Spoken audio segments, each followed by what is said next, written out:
Hi guys, welcome to Taste of Ink Tattoo Studio. இப்போ நம்ம என்ன பார்க்க போறோம்னா பொள்ளாச்சி பிரான்ச்சோட லொகேஷன் வந்து நிறைய பேர் கேட்டு மெசேஜ் பண்ணியிருந்தீங்க. அதனால உங்களுக்கு ஒரு வீடியோ வந்து மேக் பண்ணியிருக்கோம். மோஸ்ட் ஆஃப் த பீப்புளுக்கு நம்ம டாட்டூ ஸ்டுடியோ எங்கே இருக்குன்னே தெரியல. நம்ம ஸ்டுடியோ நினச்சிட்டு வேறு ஏதோ ஸ்டுடியோக்குள்ளே போயிடுறீங்க. பெஸ்ட்டான டாட்டூ ரிசல்ட் வேணுமா? பெஸ்ட்டான ஸ்டுடியோ சர்ச் பண்ணுறது உங்கள் கையில் தான் இருக்குது. அதனால மறக்காமல் நம்ம ஸ்டுடியோ வந்து விசிட் பண்ணி பாருங்கள். ஃப்ரெண்ட்ஸ் அண்ட் ஃபேமிலிஸுக்கு ஷேர் பண்ணுங்கள், லைக் அண்ட் கமெண்ட் பண்ணிடுங்க. இப்போ நீங்கள் பார்க்குறதா பொள்ளாச்சி மெயின் பஸ் ஸ்டாண்ட்.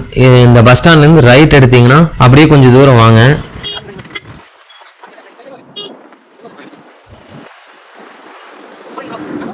அங்கே ஒரு போலீஸ் ஸ்டேஷன் இருக்கும். அதுக்கு ஆப்போசிட்டில் பார்த்தீங்கன்னா சின்ன ப்ரௌன் ரோடு ஒன்று வரும்.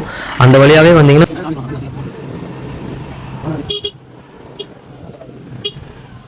காப்பி கட் மென்ஸ்வேர் இருக்கும். அதையும் தாண்டி கொஞ்சம் தூரம் வந்தீங்கன்னா நம்ம ஸ்டுடியோவோட லொக்கேஷனுக்கு எக்ஸாக்டாக ரீச் ஆகிட்டீங்க. நம்ம ஸ்டுடியோவோட மெயின் என்ட்ரன்ஸ் இங்கே தான் இருக்குது. இந்த காம்ப்ளெக்ஸ் நேம் பார்த்தீங்கன்னா அல்ட்ரா ஆர்எம்சி பிரைவேட் லிமிடெட்னு இருக்கும்.